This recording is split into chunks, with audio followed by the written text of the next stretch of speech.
આપણા સન્માનના આપણી યોગ્યતાના માપદંડો શું હોવા જોઈએ? આજે આપણે આ જ સવાલનો જવાબ શોધીશું કવિ સ્નેહી પરમારની એક અદ્ભુત ગઝલ તે બેસે અહીંના માધ્યમથી. ચાલો આ ગઝલના ગહેન અર્થોને સમજીએ. તો આ ગઝલને બરાબર સમજવા માટે આપણે શું કરીશું? સૌથી પહેલાં તો આપણે કવિનો પરિચય મેળવીશું.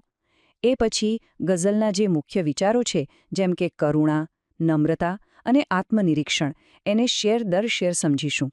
અને અંતે આખી ગઝલનો સાર શું છે એના પર વાત કરીશું. કોઈ પણ કવિતાને સમજતા પહેલા એના કવિને સમજવા ખૂબ જરૂરી છે.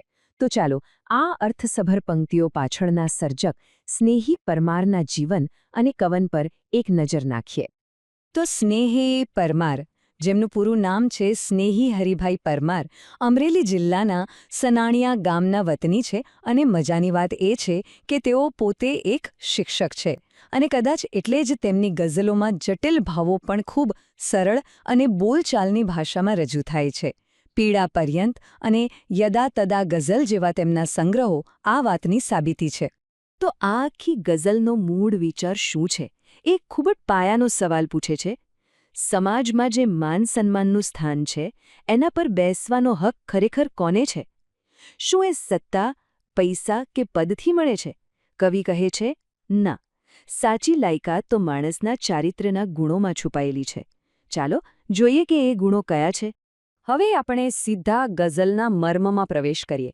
પહેલો જ શેર લાયકાતની પહેલી અને સૌથી મહત્વની શરત આપણી સામે મૂકે છે. અને એ શરત છે કરુણા અને સહાનુભૂતિ. આ શેર જ આખી ગઝલનો પાયો છે. કોઈનું પણ આંસુ લૂછ્યું હોય તે બેસે અહીં, ને પછી છાતીમાં દુખ્યું હોય તે બેસે અહીં. જુઓ, કવિ કેટલી સરસ વાત કરે છે.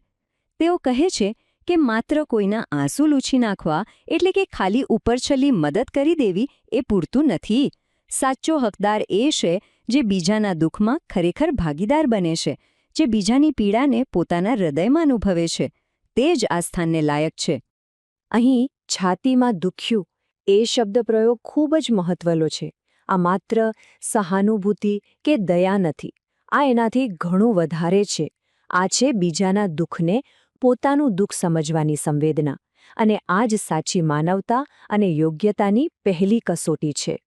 એટલે વાત એકદમ સ્પષ્ટ છે કે કવિ માટે સન્માનનો પાયો કોઈ ભૌતિક फ्रेंड्स, इस वीडियो को पूरा देखने के लिए आज ही फ्लेक्सी टीचर ऐप सब्सक्राइब करें, जहां आपको मिलेंगे animated videos, digital books, text book solutions, notes, DPP और क्विज. और हाँ, flexi teacher app mobile, TV और कंप्यूटर पर अवेलेबल है.